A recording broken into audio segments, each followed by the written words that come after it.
পাগল মন আমার তুমি কারলা গিয়া করলা রে দালান ঘর উপর তলায় বাতি জ্বলে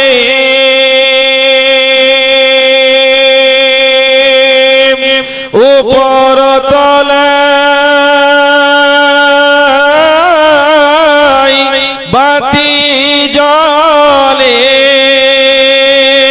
নিচ তলাতে অন্ধকার তুমি কারলা গিয়া বাদলা রে দালান ঘর পাগল মন আমার তুমি কারলা গিয়া করলা রে বাড়ি ঘর ভাই বলো বন্ধু বলো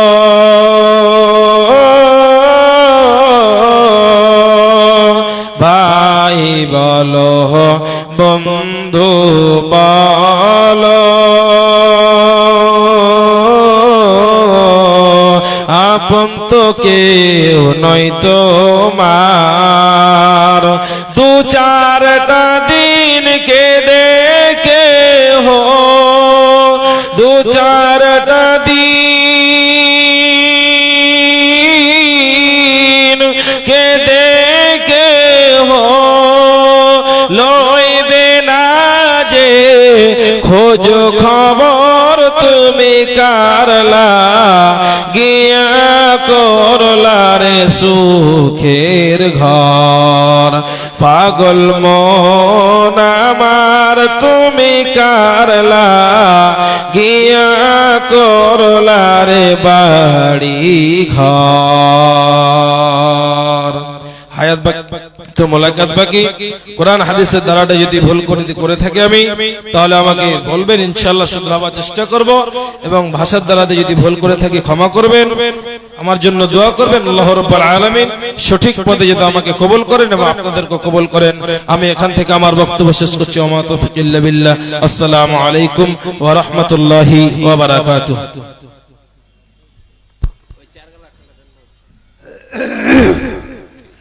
আসসালামু আলাইকুম ওয়া রাহমাতুল্লাহ।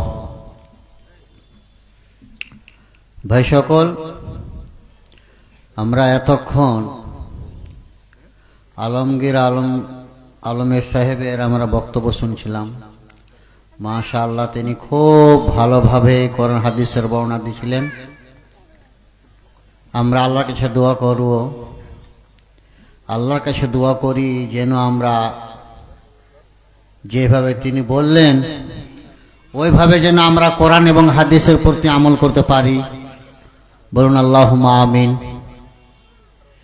তারপরে ধারাবাহিক হিসাবে এখন আপনাদের সম্মুখে একজন বক্তাকে দিব। তার আগে আমি বলছি যে আপনারা এখনো এদিক ওদিকে না থেকে এসে বসে যান। আর গেটে আপনারা দাঁড়িয়ে আছেন, জায়গা এদিকে আছে, যদি এদিকে এসে বসতেন তো খুব ভালো হতো। হয়তো বললে হয়তো পালিয়ে যাবেন নাকি, ফের পালাপালি করিয়েন না, একটু এদিকে এসে বসেন, জমে বসেন।